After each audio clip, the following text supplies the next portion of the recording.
One story shows Jesus' divine side very strongly, whereas today's story shows his human side almost shockingly so.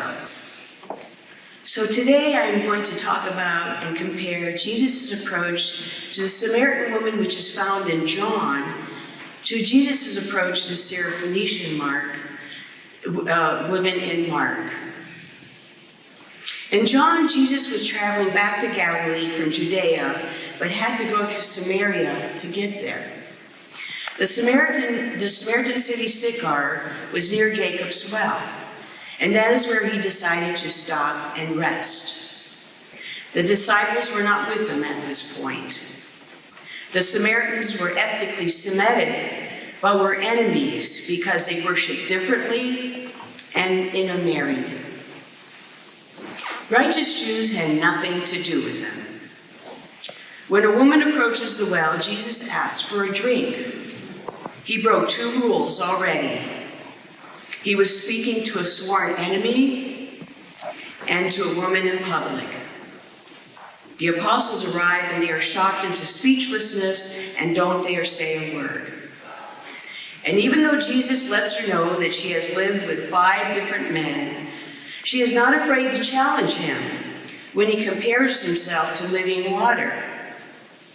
"Sir, you have no bucket, and the well is deep. Where do you get that living water? Are you greater than our ancestor Jacob, who gave us the well, and with his sons and his flocks drank from it?" And his response, "Everyone who drinks of this water will be thirsty again, but those who drink of the water that I will give will become in them a spring of water gushing up to eternal life." And with these words, he commissions her as the first missionary to her people. The longest discussion between Jesus and another person is the meeting and discussion with the Samaritan woman. Now to today's gospel. Jesus has traveled to Tyre, which is foreign territory. Tyre is known for its wickedness and idolatry and was often denounced by the various prophets. The people there were Gentiles and enemies of the Jews and considered unclean. Jesus would have had to travel about 50 miles on foot to reach Tyre from Galilee.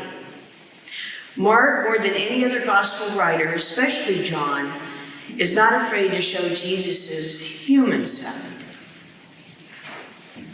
Mark, more than any other writer, shows Jesus struggling with his humanity. There's no doubt that he is divine as well, but the road is not an easy one. One can imagine Jesus traveling on this long road to Tyre, most likely healing hordes of people along the way. Moreover, we know that in Mark, he often had to deal with his squabbling and obtuse disciples.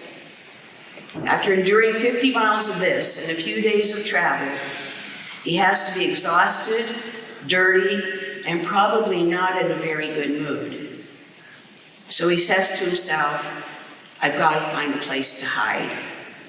And so he does. Except someone was waiting and watching for him. She was a Syrophoenician woman that in ordinary circumstances would never have approached a Jewish holy man. But she was a desperate parent beyond caring what anybody thought. She finds him and begs for healing for her child. His answer, "Let the children be fed first, for it is not fair to take the children's food and throw it to the dogs." Any other person would have slunk away at this point, but she came up with a clever response that took Jesus by surprise. "Sir, even the dogs under the table eat the children's crumbs." Her bold response brought out Jesus' divine side, and he healed her daughter. The woman's courage and desperate plea for her child and her quick retort all helped to snap Jesus out of his unkind and uncharacteristic response to a plea for help. She got into his face, and then he remembered who he really was.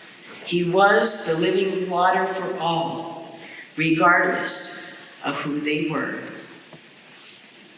These two stories illustrate that indeed Jesus was human and divine, and that his kingdom goes beyond all human boundaries of sex, ethnicity, and race. John is a beautiful poetic book, but Mark helps us see Jesus that we can all relate to. At the heart of everything.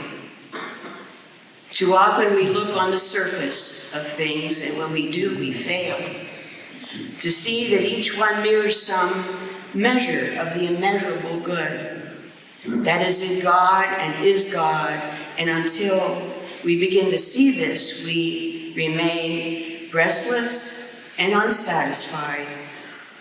But when we do, we begin to glimpse something of the image in which God created all that was and is and will be. Then we taste the solitude at the heart of everything and everyone that is God, and know that in this unity, no creature is better than another.